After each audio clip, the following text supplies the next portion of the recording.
Dear students, हमने physical chemistry में spectroscopy को डिस्कस करना शुरू किया था। लास्ट वीडियो में मैंने आपको स्पेक्ट्रोस्कोपी की बेसिक नॉलेज के बारे में बताया था। थोड़ा सा रिपीट कर देता हूँ मैं। स्पेक्ट्रोस्कोपी एक टेक्निक है जिसके हेल्प से हम ऐसे मॉलिक्यूल का स्ट्रक्चर आइडेंटिफाई कर सकते हैं जिसका स्ट्रक्चर अननोन हो। इस स्पेक्ट्रोस्कोपी टेक्निक से अगर ऑर्गेनिक मॉलिक्यूल है तो हम उसमें डिफरेंट फंक्शनल ग्रुप की प्रेजेंस या एब्सेंस को भी शो कर सकते हैं। इसलिए ये स्ट्रक्चर आइडेंटिफिकेशन में एक बहुत इम्पोर्टेंट केमिस्ट्री की ब्रांच है। इस स्पेक्ट्रोस्कोपी में थोड़ा सा हम रिकॉल करें, इसमें एक इलेक्ट्रोमैग्नेटिक रेडिएशन विद्युत चुम्बकीय विकिरण लिया जाता है। इस विद्युत चुम्बकीय विकिरण को हम एक पदार्थ पर गिराते हैं तो पदार्थ के मॉलिक्यूल्स उस विद्युत चुम्बकीय विकिरण से ऊर्जा को एब्जॉर्ब करके अपने लोअर एनर्जी स्टेट से हायर एनर्जी स्टेट में एक्साइट हो जाते हैं। इस प्रोसेस से एक ग्राफ बनता है जिसे स्पेक्ट्रम कहते हैं। ये जो स्पेक्ट्रम बनता है उसमें ये स्पेक्ट्रम परसेंटेज एब्जॉर्बेंस और लैम्डा या परसेंटेज एब्जॉर्बेंस और फ्रीक्वेंसी या परसेंटेज एब्जॉर्बेंस और वेव नंबर के बीच में प्लॉट होता है। अलग अलग स्पेक्ट्रोस्कोपिक टेक्निक हैं। For example UV visible spectroscopy, IR spectroscopy, NMR spectroscopy, microwave spectroscopy, ये एटसेट्रा। ये जो स्पेक्ट्रोस्कोपी टेक्निक्स हैं हम इनकी मदद से मॉलिक्यूल का स्ट्रक्चर को आइडेंटिफाई कर सकते हैं। अब हम यहीं पर इसी स्पेक्ट्रोस्कोपिक मेथड्स में स्पेक्ट्रोस्कोपी चैप्टर में आगे और डिस्कस शुरू करते हैं। आज हम शुरू करते हैं क्लासिफिकेशन ऑफ स्पेक्ट्रम।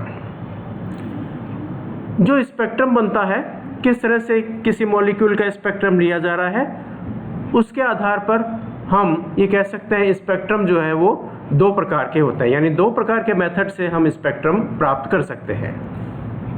पहला प्रकार है स्पेक्ट्रम का जिसे हम कहते हैं उत्सर्जन स्पेक्ट्रम या इमिशन स्पेक्ट्रम, और सेकेंड टाइप का जो है उसे हम कहते हैं अवशोषण स्पेक्ट्रम या एब्जॉर्शन स्पेक्ट्रम।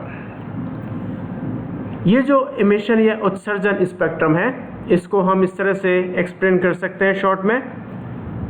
जब किसी पदार्थ को अत्यधिक गर्म यानी ताप दीप्ति तक गर्म किया जाता है तो वह पदार्थ जो है विकिरण उत्सर्जित करने लगते हैं। इन विकिरणों की स्टडी की जाए या इन विकिरणों से बनने वाले स्पेक्ट्रम को हम इमिशन या उत्सर्जन स्पेक्ट्रम कहते हैं। सेकेंड टाइप की जो स्पेक्ट्रम बनता है जिसे हम अवशोषण स्पेक्ट्रम कहते हैं, एब्जॉर्शन स्पेक्ट्रम।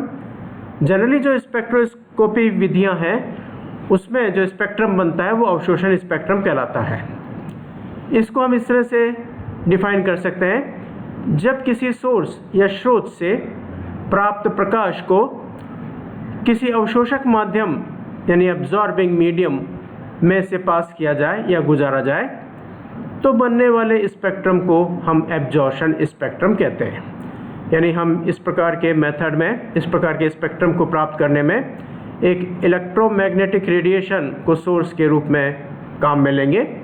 उस इलेक्ट्रोमैग्नेटिक रेडिएशन को जब किसी एब्जॉर्बिंग मीडियम में से पास करेंगे तो वो एब्जॉर्बिंग मीडियम उस इलेक्ट्रोमैग्नेटिक रेडिएशन का कुछ पार्ट एब्जॉर्ब कर लेता है और रिमेनिंग पार्ट को वो अपने में से पास आउट कर देता है।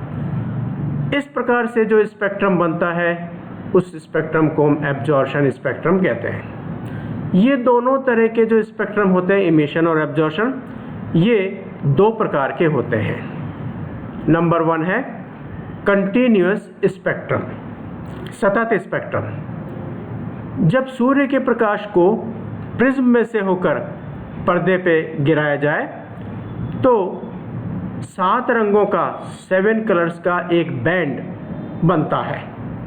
ये जो बैंड बनता है इसको हमें पता है, हम इसको विबग्योर कहते हैं। विबग्योर का मतलब है violet, indigo, blue, green, yellow, orange और रेड, ये कलर हमें दिखाई देते हैं, जिसमें ये जो कलर या ये जो बैंड बनता है इसमें कलर्स एक दूसरे में डिफ्यूज़ होते दिखाई देते हैं। इस प्रकार के स्पेक्ट्रम को हम कंटिन्यूस स्पेक्ट्रम कहते हैं, या हम इसे स्पेक्ट्रम को कंटिन्यूस इमिशन स्पेक्ट्रम भी कह सकते हैं। इसी तरह से यदि हम ये थोड़ा सा यहाँ और एक्सप्लेन कर दें, यदि दृश्य प्रकाश या विजिबल लाइट के पाथ में के रास्ते में एक शुद्ध या प्योर लाल रंग का रेड कलर का कांच का एक टुकड़ा रख दें, तो यह रेड कलर के विकिरण के अतिरिक्त अन्य सभी विकिरणों का एब्जॉर्प्शन कर लेता है।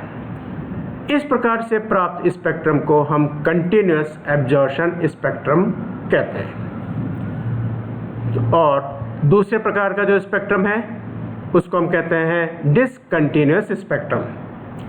ऐसे स्पेक्ट्रम जो दिखने में कंटिन्यूस नहीं होते हैं उन्हें हम डिसकंटिन्यूस स्पेक्ट्रम कहते हैं। डिसकंटिन्यूस स्पेक्ट्रम को अगेन हम फर्दर डिवाइड कर सकते हैं। ये स्पेक्ट्रम दो तरह के होते हैं, दो प्रकार के होते हैं। फर्स्ट वन है लाइन और एटॉमिक स्पेक्ट्रम, जिसे हम कहते हैं रेखीय स्पेक्ट्रम।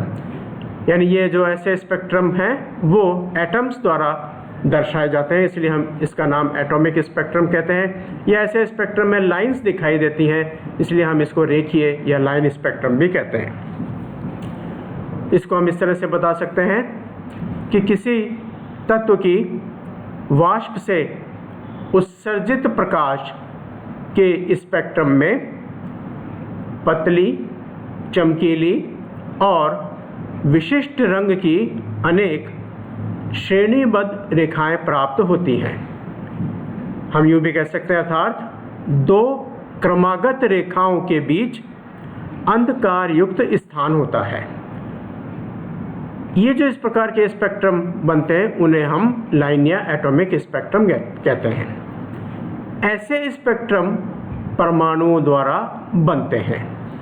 फॉर एग्जाम्पल, उदाहरण के लिए सोडियम वाष्प से पीले क्षेत्र में, येलो रीजन में 5890 व 5896 एंगस्ट्रम पर दो लाइंस या दो रेखाएं प्राप्त होती है।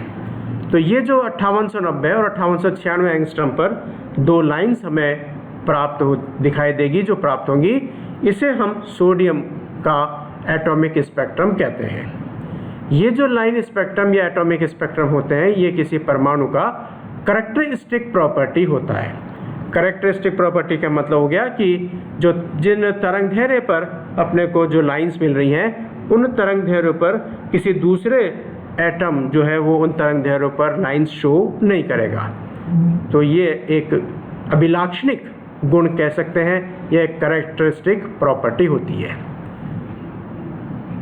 इसी तरह से सेकेंड टाइप का जो स्पेक्ट्रम होता है उसे हम बैंड स्पेक्ट्रम या मॉलिक्यूलर स्पेक्ट्रम कहते हैं।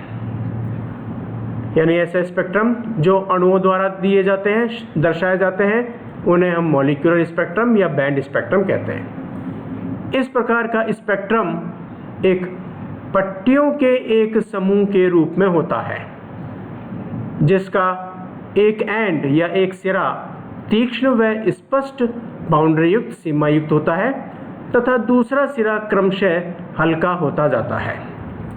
ये पट्टियाँ बहुत अधिक संख्या में पास पास सटी हुई रेखाएं होती हैं। तो जब ऐसे बैंड स्पेक्ट्रम को हम किसी अच्छे एपरेटस उपकरण यानी अच्छे स्पेक्ट्रोस्कोप से देखें तो ये पता चलता है कि ये जो बैंड है वास्तव में वो बहुत पास पास सटी हुई रेखाओं से मिलकर बनता है।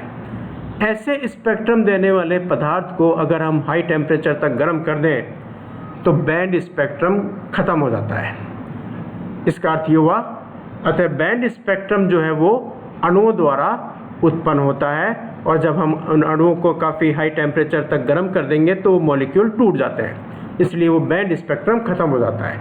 इसलिए इस प्रकार के स्पेक्ट्रम को हम मॉलिक्यूलर स्पेक्ट्रम भी कहते हैं। तो इस तरह से ये एक स्पेक्ट्रोस्कोपी मेथड में स्पेक्ट्रम के बारे में जानकारी है, कितने तरह के स्पेक्ट्रम होते हैं, उनको कैसे प्राप्त किया जाता है।